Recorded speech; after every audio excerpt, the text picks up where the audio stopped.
Good evening, everybody, and welcome to another edition of Forward Maryland. Today is Tuesday, April 7th, 2020. I'm Bill Woodcock. And I'm Jason Booms. And we are honored this evening to host a terrific teacher from the great Wild Lake High School, home of the Wildcats, but also somebody who has been featured in the Baltimore Sun and noted by no less than U.S. Senator Chris Van Hollen for her efforts to help the community over during this COVID-19 pandemic. Her name is Erika Strauss-Chavarria. Studio And audience. I hope I did not mess that up too poorly. Nope. Good. And she is our guest for this evening. Erika, welcome. Thank you so much for having me.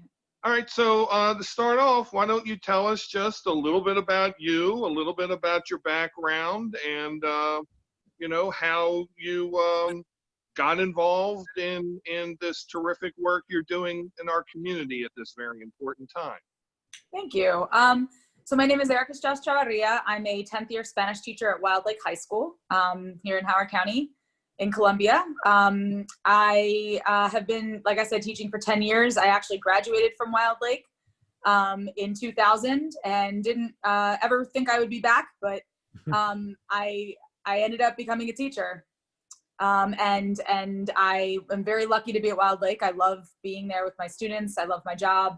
So I'm aside from teaching, I also do a lot of education activism outside of the classroom to make sure that our schools are racially and socially just, and that there is an existence of equity. So a lot of the work I do is in the education, social justice, equity work outside of being in the classroom. I'm a resident of Columbia. I live about 29 seconds from Wild Lake High School. So my commute is about 29 seconds. I should drive. I mean, I should walk to work, but I drive.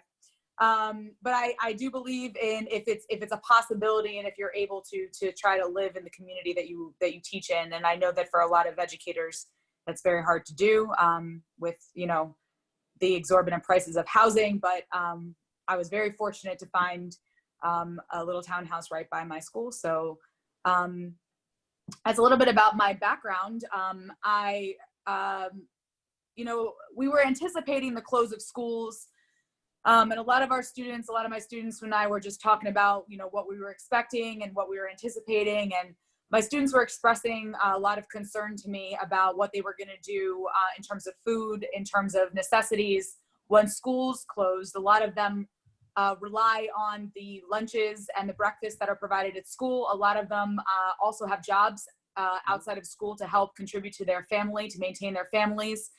A lot of them use the Wi-Fi in the school building, and they don't have Wi-Fi at home. So many of my students, I have a really, great relationship with my students, and they confide in me and they trust in me. And we were having very difficult conversations about what was to come and their fears and my fears. And so I knew that we were going to have a big need in this community. And this is something I really do want to emphasize, is that the needs that we're seeing are not just because of this pandemic.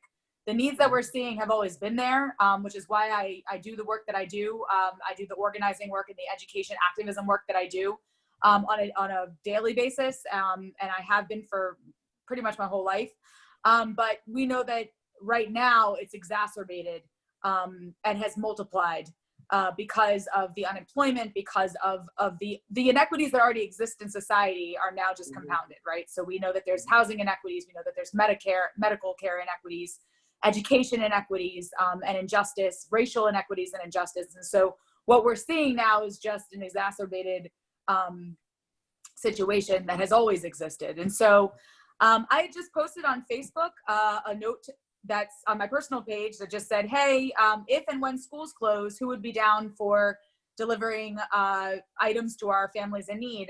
And many people responded. And I woke up one morning when schools were closed. I thought, you know what? Let me try to make a Facebook group. And I'm really big on community care and mutual aid. And so I have, we talk a lot about self-care, and I'm a big believer in self-care, making sure you're taking care of yourself, although I'm not following my rule lately, but taking care of yourself so that you can take care of others. But really this concept of community care is I think the most basic humanness of us, to make sure that we are mutually providing for one another. And so I decided to call the Facebook group Columbia Community Care in light of that, in light of that idea of community mutual aid and uplifting one another.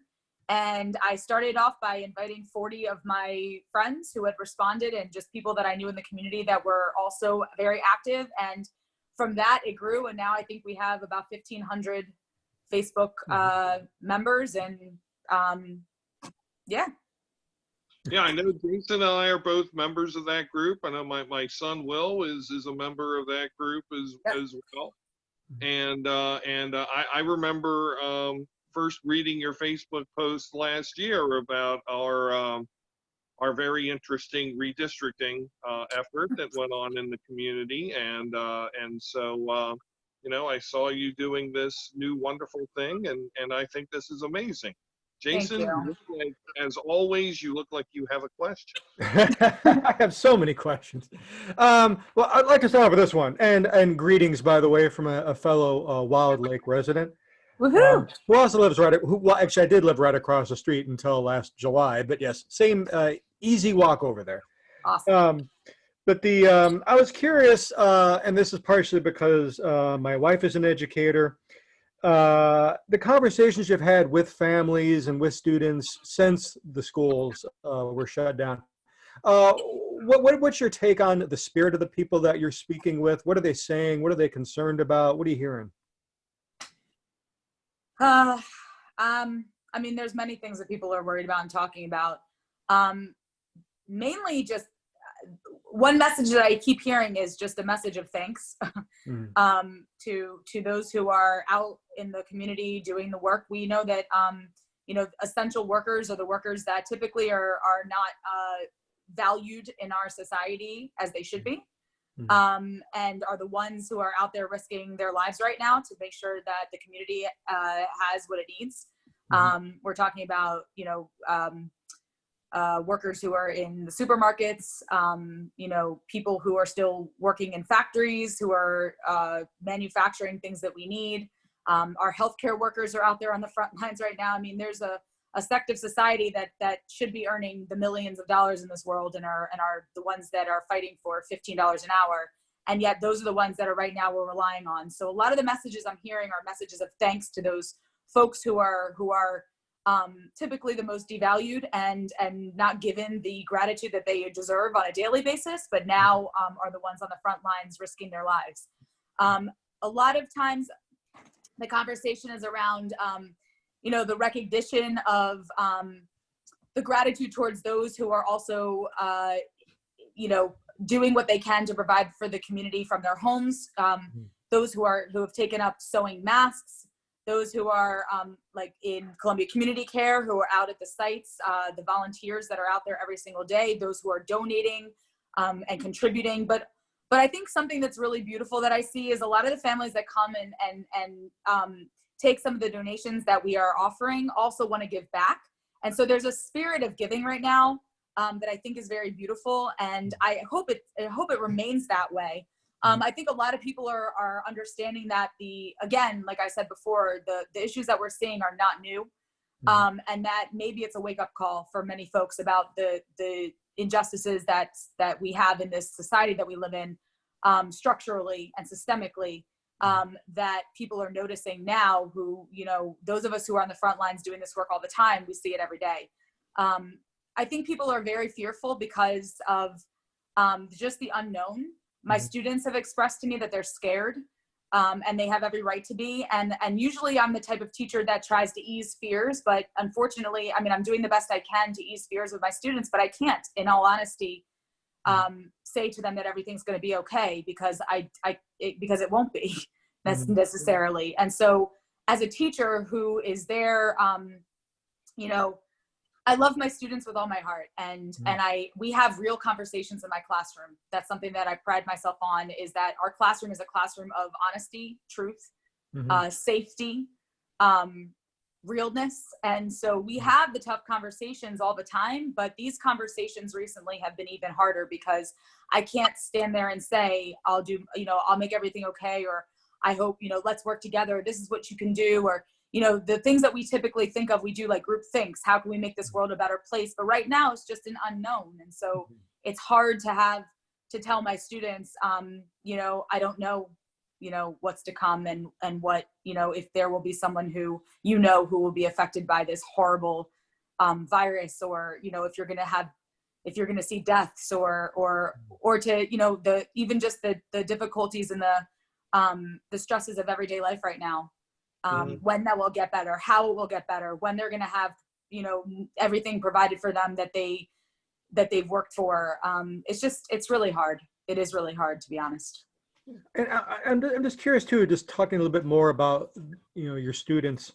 Given where we're at now, what do you see as, I'm not asking you to speculate, hopefully that much, but as far as the reacclimation process is concerned and getting folks back into the classroom, understanding there will be a break of some length.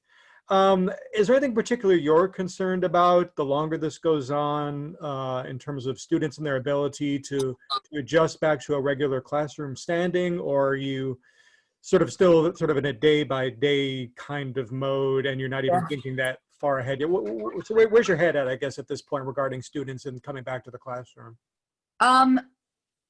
There's so much. Honestly, to be real, a lot of the educators that I work with across the country, I'm also on the National Education Association's Board of Directors. I'm on the Maryland State Education Association's Board of Directors. And I'm on many education justice organizations boards across, the country as well. I'm a member of, I'm on the board of Racial Justice Now, which looks at racial injustice within the education system. I'm very proud of that. And I'm also a member, on the board of a group in Howard County called Equity for HC, which also looks at the injustices in education. And a lot of the conversation we're having right now is that it's really hard to even look into a point of the future, about next year, even about next week. Right now, it's really this fright of getting basic necessities met, basic needs, right? Like shelter, food, the ability to survive. And so it's this really tough balance for us as educators right now, because we teach human beings. I don't teach Spanish. I teach students, human beings, and I can name all of them, right? And so when I wake up every morning, I'm not thinking of conjugating verbs, right? I'm thinking of how is such and such, this student, how is that student? Oh, I know that they have, we talk about this in their life. I wonder how that's going. And, those are the things that I'm worried about right now that are really stressing me out, and making me, it's hard waking up every morning and thinking, you're like, oh my gosh, was this a nightmare? And then realizing that it's a living nightmare, that we're actually living in this. And so in terms of education, I don't know. I don't know. We don't know what's going to happen right now. Like I said, a lot of the conversation with my fellow educators across the country is how are we getting our students' basic needs met?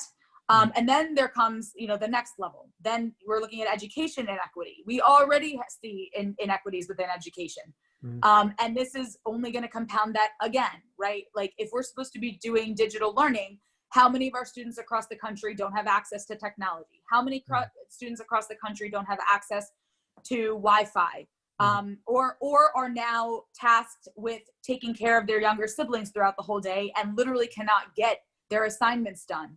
I just saw a video recently of a student out, I don't know where he was, potentially New Jersey, who was crying on camera and saying, I've been, I think teachers have this idea that we have a lot put on us right now. And so there's a message to us in some counties across the country about, the demands. Make sure you're achieving standards and you're still, giving them these high standards of learning. And I think that in some cases, you have to have a balance because students are overwhelmed. And I think a lot of times what I'm seeing is that educators feel like they are, they're being required to give even more than they typically would give in a regular classroom. And so the students are receiving even more work than they normally would, and they are completely overwhelmed. And I, as a teacher, I thrive on classroom interaction. And I'm not good with technology, and many of us are not the best at technology. And so that aspect is very overwhelming for even us as teachers, to have to figure out, the modules and the online learning, and how to, embed a link in here. And we're in this whole new era that nobody expected. Nobody is a master at any of this. What I think about, one of the positive things in all of this is what I've seen so far across the country is the elimination of standardized testing during this crisis. That's like the one shining light of all of this is, and hopefully we'll maintain that and realize after all of this that there is no need for this ridiculous standardized testing that does not at all measure a student's real intellect or ability. So that's one thing I've seen that hopefully we can start fighting for. But we are awaiting, the storm after the storm. Sure.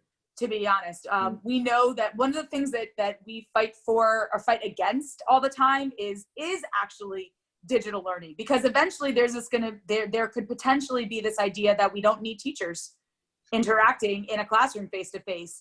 And so now the fear is we are forced now to go to this digital learning. In the future, are they going to say, hey, look, it worked. We don't need those teachers anymore. We'll just do online learning across the board. So there's a lot of fear in terms of what school will look like when this is all over.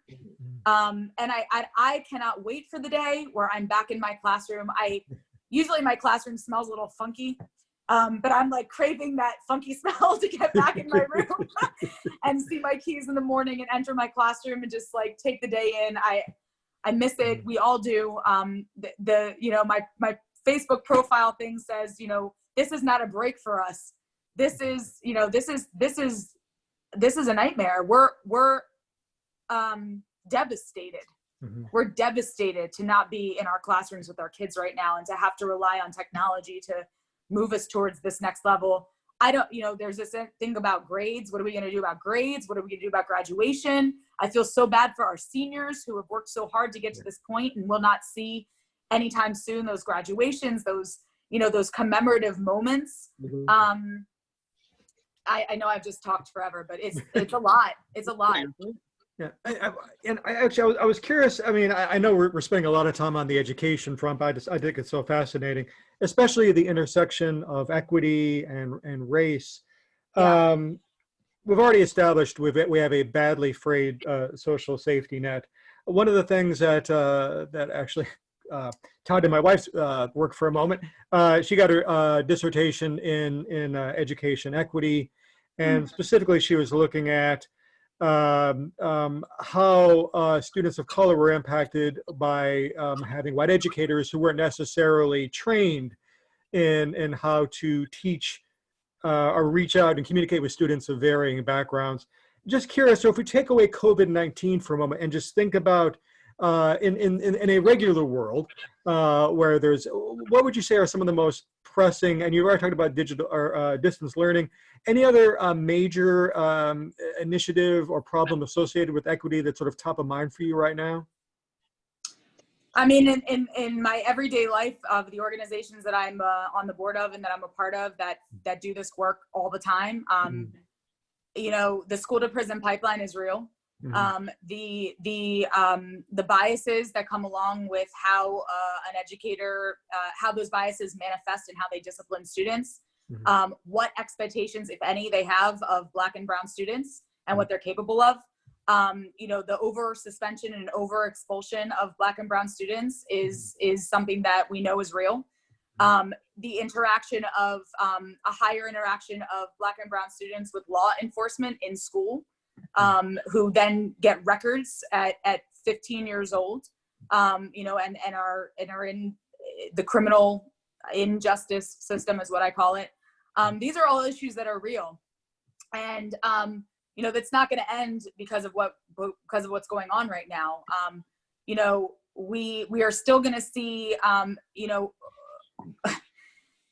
educators trying to figure out grading systems, and if a student's absent, and if they're going to be strict about that, and absent from online learning, and maybe we have students that really cannot do the work right now because they are taking care of their whole families. And Mhm. is an educator going to take a step back and realize and think about all these things, or are they going to continue with kind of punitive mindsets in how they are going to be grading or disciplining online, right? Mhm.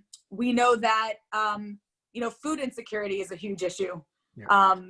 for our students and for communities. And so, a lot of the guidelines, the CDC guidelines and the state guidelines and county guidelines to stay safe Mhm. cannot apply to many neighborhoods and many communities.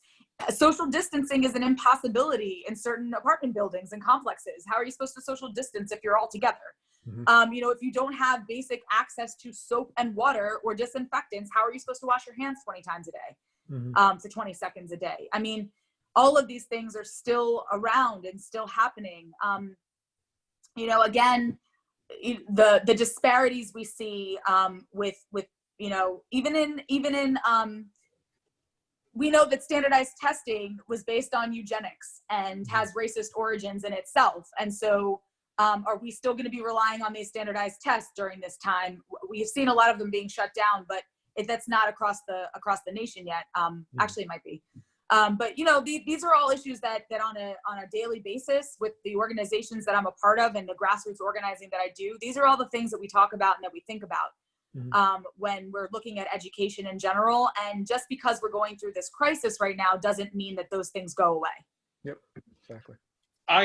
First off, Erika, you are rapidly becoming, in episode 101 of this podcast, my favorite guest ever because of Thank you. everything you said. There are so many things that I want to talk about, and I know our time is limited, but I do want to pull on the thread that Jason started there a little bit further, if he could.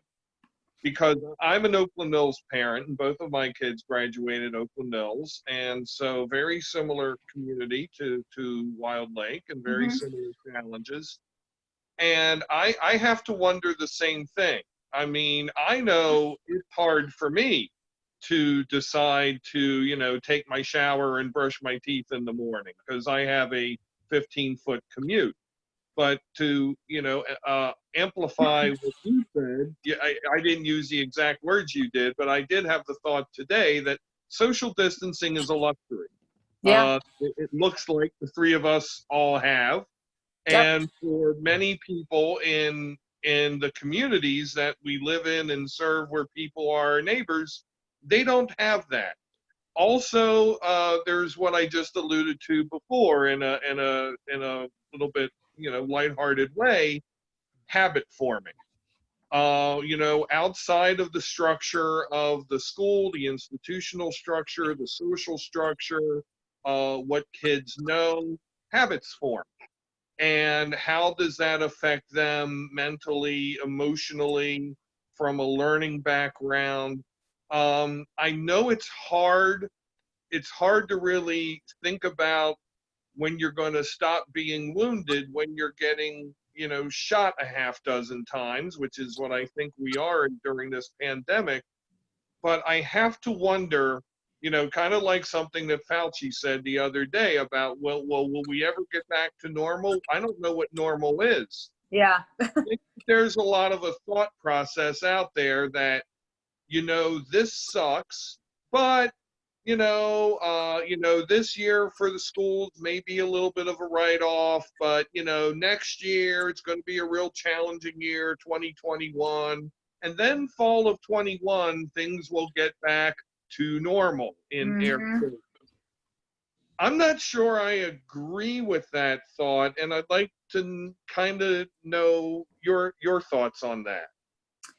Yeah, I've had this discussion with a lot of what I call my soul family. So I have this, talking about mental wellness.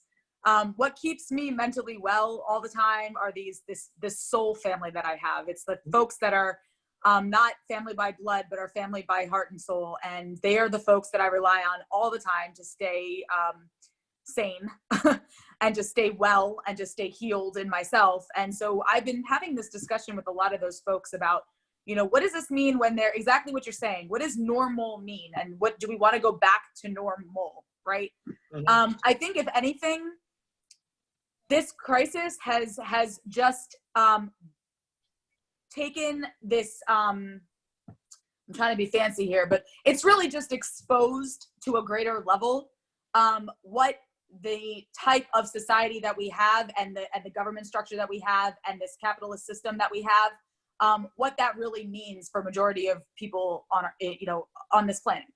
And is normal going to be going back to billions of people without Medicare or healthcare? Does it mean going back to folks who are making less than a minimum wage and definitely not a living wage an hour? Back to this idea of like, just those workers over there who cares about them? Are we going to go back to just the general injustices in our society and call that normal? What does that mean? Are we going to go back to polluting the air again? We know one of the things that's also come out of this. One of my dearest friends in the world, Nicolás Eliades, lives in Madrid right now, and I met him when I was studying abroad in Costa Rica, and he does a vlog every day about what it's like to live in Madrid right now. And a lot of it is very hard to watch because it's very difficult what's happening there, of course. But one of the things he mentioned the other day was that all of a sudden in Spain, there are these animals coming out into the streets that have not been there before.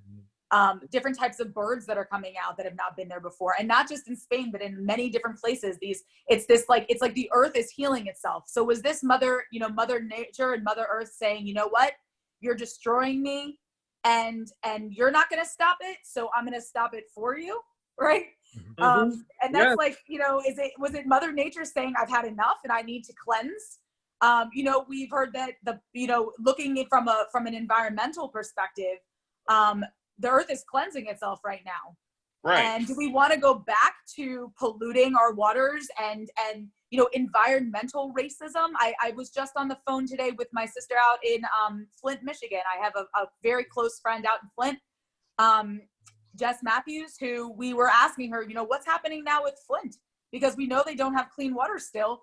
And now the mandate is that you wash your hands. So now they're stuck between, do I get coronavirus or do I suffer from lead poisoning still?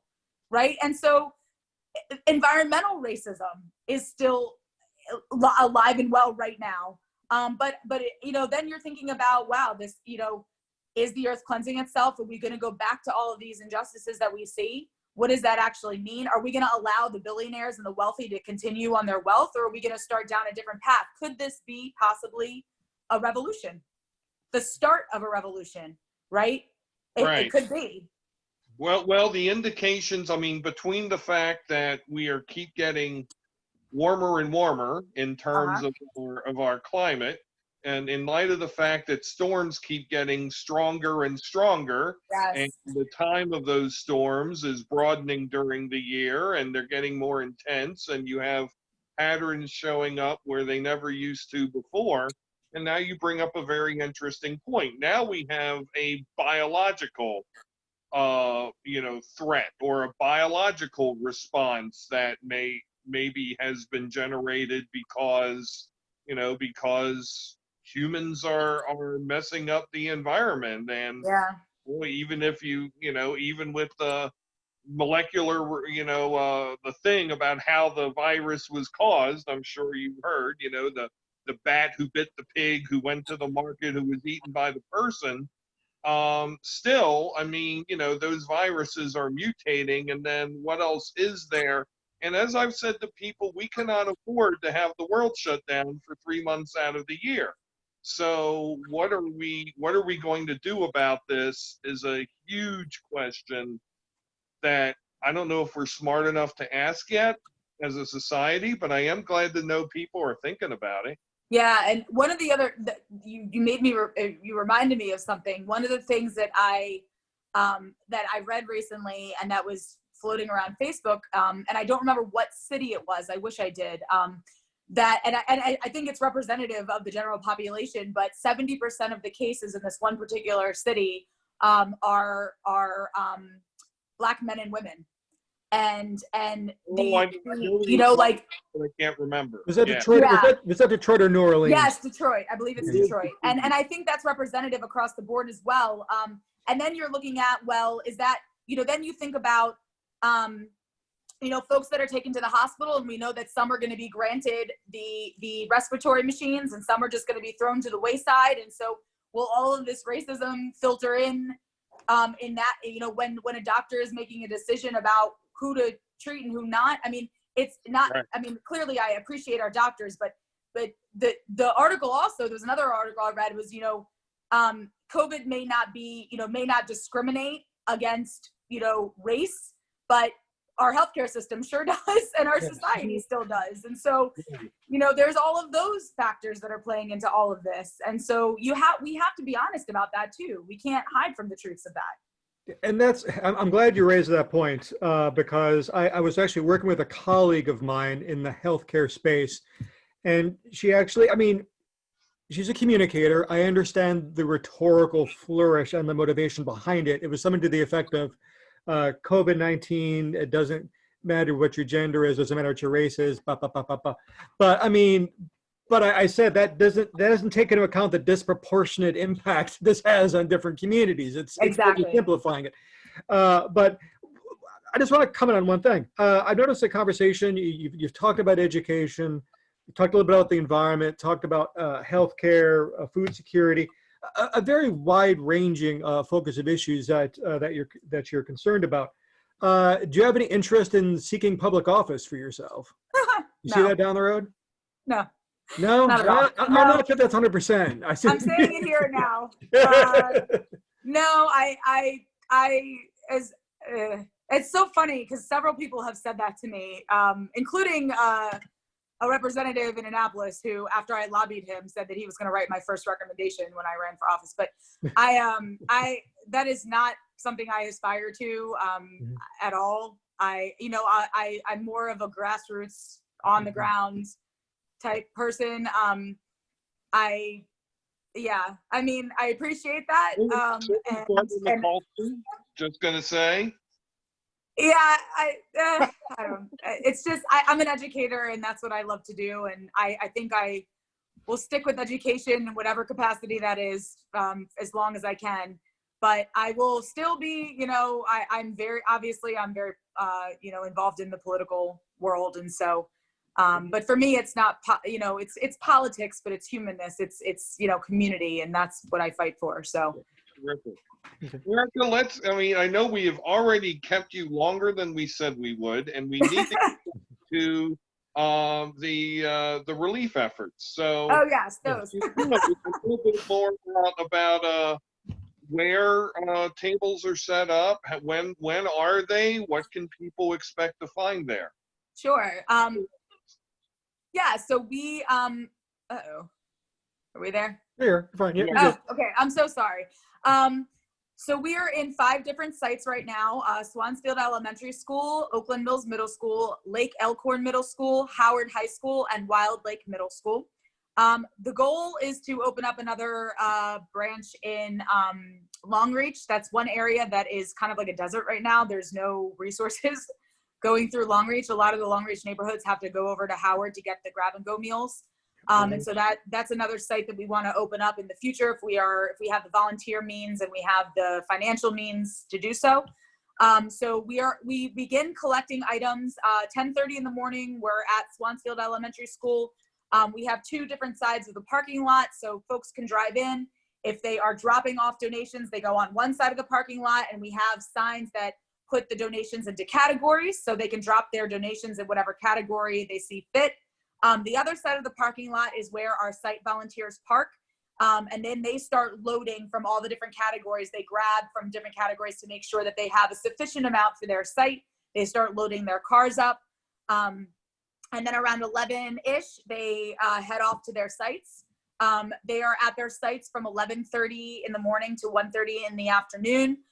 What we've seen lately is a line of folks waiting already, way ahead of time at our sites, standing in line, waiting to get to our tables.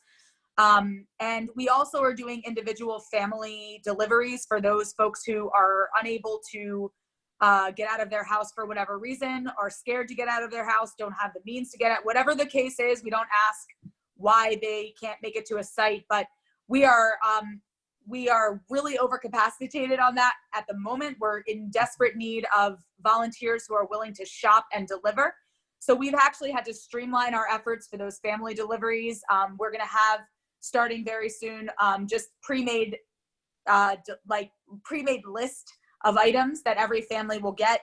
It used to be a wish list. Tell us what you need, we'll get it to you. But we're unable to fulfill all of the needs that we've seen. We're up to about 300 right now. Wow. Individual family requests. And so we've now had to, I respond within 1 day, we deliver within 4 days. And so, and that might extend even further. We started getting requests from outside of Howard County. So I guess the word got out. So I had people calling me from all over the state. And I was like, I'm so sorry, but we can't deliver to your area code. But I tried to give them resources that are available in their area of where they live. I even had someone call from Virginia and New York, Oh, wow. asking for our services. And unfortunately, we just can't do that. And so one of the things that we're working on right now, that should have happened already, but we had a little bit of a snafu. We're going to be getting storage pods so that instead of the volunteers having to come to a Swansfield to like a hub and then go back out, they can just go directly to their site, and everything will be stored in a storage pod. And then we'll have volunteer site coordinators that will be just one per site that will be responsible for coming to Swansfield, getting any extra donations and taking them out to their sites. So it's a really beautiful thing to see. If you come in the mornings and around 10:30 and you see people start to trickle in and the donations start to trickle in and the volunteers, and it ends up being really overwhelming in a good way. It always, every morning, it blows my mind, just the generosity of this community and what Columbia is really about. I mean, one of the things that came out of the redistricting was this absolute false idea of what Columbia was and the people that live in Columbia. And that was really disturbing to see. And I think just this effort has shown the true spirit of Columbia. I am proud to be from here. I am proud to live in this community and to be a part of this community. I was born in New Mexico, so that's my other community, but Columbia is a beautiful place. It's just been incredible to see the amount of folks who have offered their time, their money, their services, their donations. And now we're starting to really try to collaborate with local businesses. And try to get, this idea of mutual aid. We want to support our small businesses that are facing hardships right now as they support us. So that's another initiative we're working on. So 11:30 to 1:30 at those 5 sites. And then it's not just materials, but also meals you mentioned.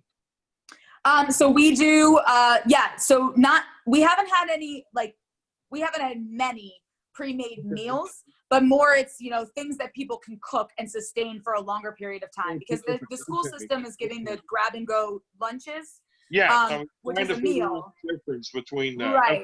Right. Mm-hmm. But we want to make sure that our families can sustain themselves for a little bit longer. And so we give things like pasta and rice and beans and meals that they can make. We provide fresh, we partnered with a local CSA farm to do fresh produce. We also want to make sure that people are staying healthy. So we don't just want, the canned green beans, which are, they're great, but fresh produce, fresh vegetables, milk and eggs and chicken and meat and, things that everyone loves to eat. We will accept all of that. That is terrific. And I'm sorry to ask a stupid question, but I didn't hear it. Monday through Friday only? Nope. We are open Monday through Sunday. 11:30 to 1:30. We are closed this Sunday to observe the Easter holiday. And potentially, although we haven't discussed it yet, Easter Monday. I don't know if that happens. If we close on Monday, we will send a notice out to the community to let them know. But right now we are closed on Sunday, Easter Sunday. But other than that, we're open 7 days a week. And just because you haven't mentioned it for a while, what's the name of the group on Facebook again, where people can go? Oh, right. Columbia Community Care. Awesome. Yeah. I'm sorry, Columbia Community Care, correct? Yes, Columbia Community Care. No S. Very good. Jason, do you have anything in closing? No, I'm good actually. Just Erica, you're doing fantastic work, so thank you so much. Thank you. Thank you so much for having me. This was fun. It was a great interview. Rule number 1, right? My pleasure. That's rule number only. Is there anything else you want to say? I said this in another interview to my students. I love you. I miss you so much. I cannot wait to be together again in a classroom. And I always leave also with my Spanish speaking family. Que gracias a todos por su ayuda y que los quiero un montón y mando saludos a mi familia y mi comunidad latina también. Oh, my daughter will love that. She took through Spanish 4, so she doesn't Perfect. get a chance to speak it enough. Well, Erica, thank you very much. I hope that we might be able to have you on again sometime. I would love that. Talk about more of your wonderful things that you do, because I learned a lot earlier today. Thank you so much. I really enjoyed being on the show. Thank you. Oh, our pleasure. And join us on Thursday, everybody. We will be having Comptroller Peter Francho on the podcast. Jason, anything to wrap up? Nothing else today. So for Jason Booms and Katja Fort Roden, my name is Bill Woodcock, and you have been watching Forward Maryland, or listening to it, depending on where you are. Thank you, everybody, and take care. Have a great day.